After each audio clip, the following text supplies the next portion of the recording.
А од 19 до 26 август со задоволство го најавуваме 11-тото издание на фестивалот на креативен и документарен филм Македокс. Се што треба да дознаваме од вистинскиот човек, одговорите на нашите прашања ги бараме од Петрула Велјановска, дел од организацијскиот тим. Добро утро и добре ни дојде. Добро утро и за вас, фала ви на поканата. Ти благодарам што одговори на нашата покана 2 дена пред самиот почеток на ова 11-то издание на Македокс. Јас те прашав и пред да се вклучиме во програма, меѓутоа ќе те прашам и сега за да ни кажеш како се подготвувавте во услови на пандемија? Па секако морам да признам дека оваа година не беше лесно. Мислам, ни една година не е лесно, посебно кога работиш во сферата на културата.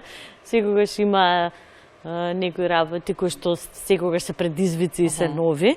Овој пат да снимаш, да спремаш фестивал во карантини, во полициски часови, прво организацијски, исто така тоа што треба да комуницираш со странство, со другите дистрибутери, кои исто така не знаат, разбираш, како да ќе се одвиваат работите понатаму. И со секој треба тие веќе востановени врски од поново да ги обновуваш и да едноставно имаш секогаш нови прашања во однос на тоа како ќе изгледа фестивалот, дали ќе биде физички или ќе биде само онлайн. Па така ние на крај одлучивме да имаме таа двојна варијанта.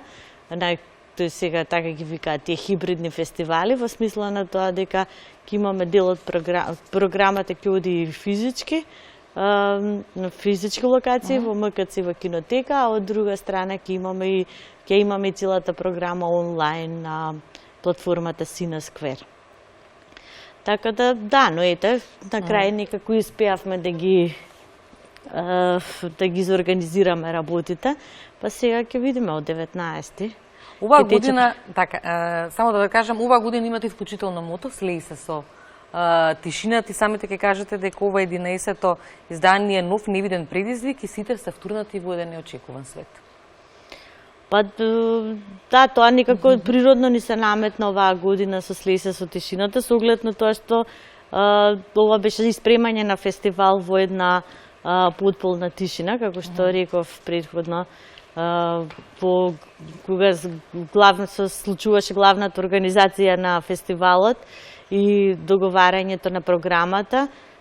Целиот град беше по карантин, во полициски часови, па така кога размислувавме кое би било најсоодветно мото на фестивалот оваа година, ни се наметна природно некако песната на Ацо Шопов, што морам во тишина, што би изразила благодарност до фондацијата Ацо Шопов, што ни ги отстапи правата за песната, за да искористиме како во годинешно мото на фестивалот. И така, слејани со тишината, исто така добивме идеја дека оваа година треба да направиме и работилница за саунд дизајн на Македокс, пошто сметаме и дека и тишината е дел од звуците, пошто кога не би била таа, не би ги препознавале другите звуци, а звукот секако е една од најбитните, една од основните работи за креирање на добар документарец, за добар за било кој филм, но за документарец е особено битен, затоа што или секако треба да соговорникот не е глумец, нема повторување, па све треба да биде добро спакувано малку однапред. И така решивме да се поврзаме со Владимир Ракич, тој е еден саунд дизајнер кој 25 години веќе работи во Холандија на голем број на играни и документарни филмови.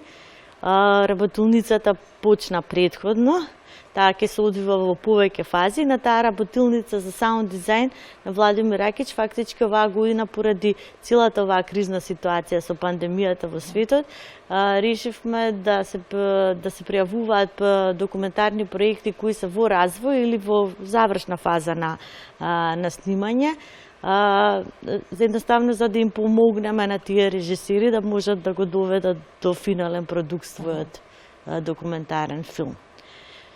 Како, ајде да говориме и за програмата, како се замислени тие денови додека ќе трае?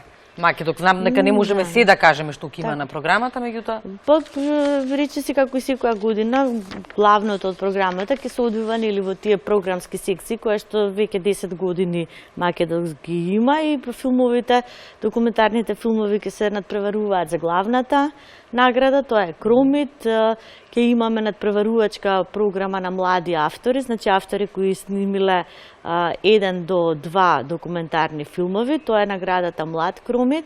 Потоа имаме програмска секција, надпреварувачка програмска секција на Сечкан Кромит, ние го викаме, значи тоа е надпреварувачката програма на кратки документарни филмови. Потоа имаме надпреварувачка програма на студентски документарни филмови, која се надпреварува за наградата Кокарче. Ние ја викаме таа награда и секако имаме документарни филмови кои што се надпреваруваат за наградата за најдобри етички идеи. Тоа е еден вид на специјална награда.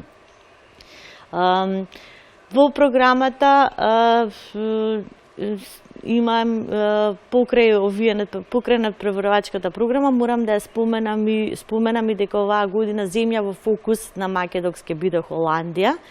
И тоа секако ние едно големо задоволство што оваа година ќе имаме 6 исклучително добри холандски филмови во оваа земја во фокус програма. Со оглед на тоа што Холандија сметаме за една од земјите која што е посебен почитувач на документарното филмско творештво, а тоа се гледа од фестивалот кој најпознатиот светски фестивал на документарни филмови фактички се случува во Амстердам, тоа е фестивалот ИТФА. Морам да искажам огромна благодарност до амбасадата на Холандија во Скопје, која ни излезе во пресраз во оваа кризна ситуација и реши да ја поддржи оваа програма. Како дел од оваа програма, секако и како дел од целосната програма на Македокс, ќе биде и мастер-класот кој што ќе го направи по премиерата на неговиот најнов филм на Македокс, Кога прашината ќе слегне, холандскиот режисер Джон Апел, еден од подобрите и поистакнатите режисери во Холандија. Неговата премиера ќе биде на 20 август во МКЦ, во летното кино на МКЦ, а мастер-класот ќе биде на 22 август и за жал ќе биде онлайн, или поради тоа што оваа година не можевме да поканиме гости на фестивалот. Исто тоа беше едно од тешкотиите околу организацијата на фестивалот. И да, ќе одат мастер-класот, како и работилницата, одат онлайн преку Zoom линкови, кои што ги има на веб страницата на Македокс и каде што луѓето слободно можат да се пријават доколку се заинтересирани. Морам да прашам, што е со патувачкото кино? Што ќе се случува со патувачкото кино? Да, мислам патувачкото кино и ние многу го сакаме и го сметаме за едно од пошармантните проекти на Македокс, кој што за жал оваа година не можеше да се реализира. Ние обично се зафркаваме, викаме дека патувачкото кино ни е во карантина моментално. Сакавме и се уште може би размислуваме некако да го направиме да биде во последната недела на септември, но се уште не е тоа решено и ќе видиме како ќе се одвива целата ситуација со корона кризата во Македонија, па понатаму ќе одлучиме што да правиме оваа година со патувачкото кино. Но од добра страна, од друга страна со дигиталното издание на фестивалот, морам да споменам тоа, затоа што овој пат филмовите кои што ќе бидат прикажани на фестивалот Македокс во Скопје, преку дигиталната платформа ќе можат да ги гледаат не само луѓето присутни во главниот град, него тие ќе бидат достапни до сите граѓани на Република Македонија, така да тоа е една од подобрите страни на овој така наречен хибриден фестивал оваа година. Од целата лоша ситуација, што е доброто? Да, добро се, има и некои своји предности на кои што сепак е добро да се навикнуваме. Затоа што веројатно ќе потрае и целата ситуација. Морам да прашам, сигурна сум дека сте имале контакти со вашите колеги надвор од границите на нашата земја. Како тие во регионот се справуваа со целата ова ситуација, затоа што ова е пандемија и глобално влие? Па секако на никој не му беше лесно и сите беа збунети на почетокот, посебно тие фестивали кои беа април-мај, кои што баш ги фати во жижата, додека, знаеш, мора сите, пошто они цело време го спремаат фестивалот да биде физички, одеднаш мораат за месец дена да го трансформираат све да оди онлайн, што секако не е едноставно, па дури во тие европски развиени земји, и они беа затекнати од целата ситуација. Добро беше во целата оваа ситуација што многу од нас направивме мрежи, и онлайн се поврзавме за да разговараме за ситуацијата и како понатаму ќе се развиваат фестивалите и како да соработуваме сега во овие услови помеѓу себе.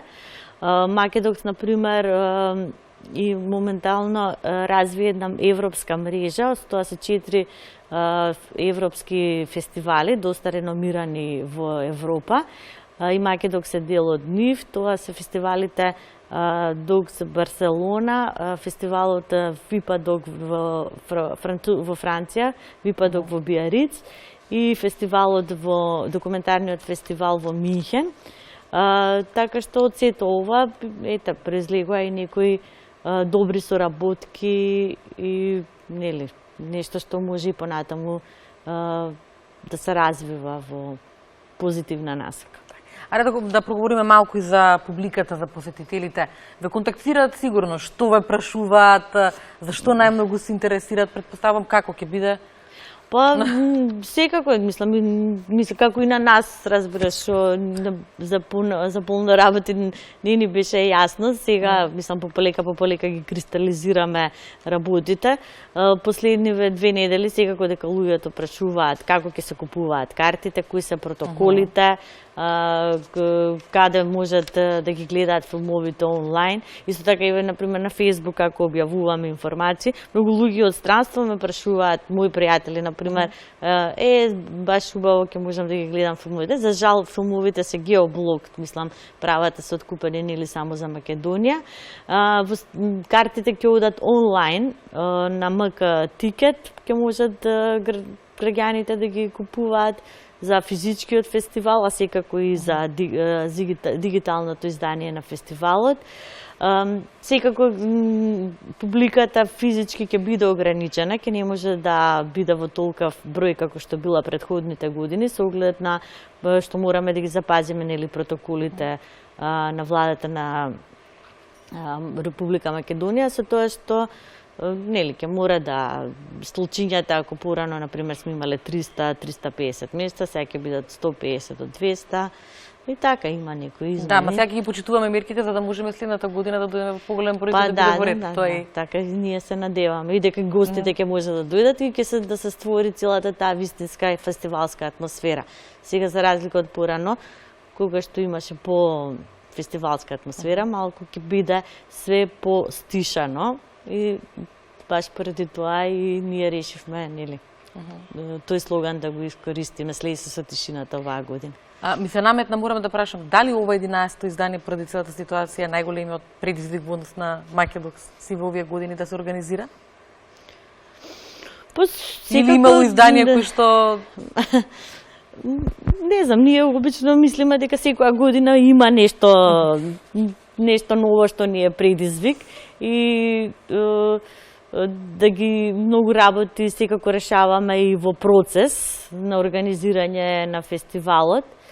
Секако дека мораме да признаеме дека ова е една од потешките години за организација на било кој фестивал. Мислам, ја верувам дека било кој од организаторите на културни настани и на фестивали, не само во Македонија, во европските земји да ги прашате. Еве, јас комуницирав со некои организатори во Холандија и сите исто не прашуваат како е ситуацијата, како ќе го организирате, се уште ли сигурни сте дека сакате физички ова да го организирате. Мислам така да секако, мислам ова не беше беше само тешко за нас, него очигледно беше тешко за било кој фестивал. Ние видовме нели и претходно примери, еден Кан се одложи, Олимписките игри се одложија, така да тоа се, како да ти кажем, едноставно немерливи работи во однос на организација, финансиски средства и така натаму, али во секој случај културата и претрпа најжесток удар во сето ова. Апсолутно. Никогаш не било лесно, а сега уште е помалце лесно. 9 часот е тоа, значи дека треба да ги најавам вистите, меѓутоа последното прашање ми е што да очекуваат посетителите оваа година? Каква филмска документарна приказна да биде сетото издание на Македокс? Па ја мислам дека сега колку и да не звучи све ова, мислам целата ситуација моментална, да не звучи весело и така разиграно како што не знам било претходните години. Од друга страна, за мене например е интересно тоа што оваа година публиката можеби и користејќи таа тишина која што ја восприемаше целиот овој период со полициските часови и карантините, па и сега некако ќе биде и можеби пофокусирана на гледање на филмови, пофокусирана на програмата на фестивалот и секако ќе биде порасположена да размислува и да можеме и да дебатираме после филмовите, затоа што и како и секоја година, за разлика порано вторите беа физички присутни, па можевме да разговараме по проекциите на филмовите со нив, а сега за некои филмови ќе ги вклучиме онлайн преку Zoom линк по нивните проекции на филмовите, така да мислам дека и оваа година сепак ова некако ќе ни дозволи, оваа тишина ќе ни дозволи некако да не влеземе можеби подлабоко во работите, подлабоко во проблемите за кои што документарните филмови најчесто говорат. Така да мислам дека ќе биде, можеби нема да биде толку весело, но ќе биде секако квалитетно и продуктивно, дури оваа тишина. Верувам дека ќе биде така, знам дека сите оние кои што биле дел од Македокс изминативе години, знам дека и со нетрпение го очекуваат и ова издание. Културните наставни кои што допрва следува треба да се најават, не откриваме се разбира. Само ќе повторам, од 19 до 26 август 11-то издание на Македокс. Петрула, ти благодарам многу за одвоеното време за разговорот. Ќе посакам успешно издание, нека заврши се, ќе се видиме повторно. Да, фала ви на вас, ви благодарам на поканата, се надевам ќе се видиме на фестивал. Апсолутно. Јавниот сервис, утринската програма е тука да информира и да ве подржи. Ние одиме сега со најновите информации од земјата и светот. Се извинувам на колегите од информативната редакција што малку влеговме во терминот, сосема оправдано.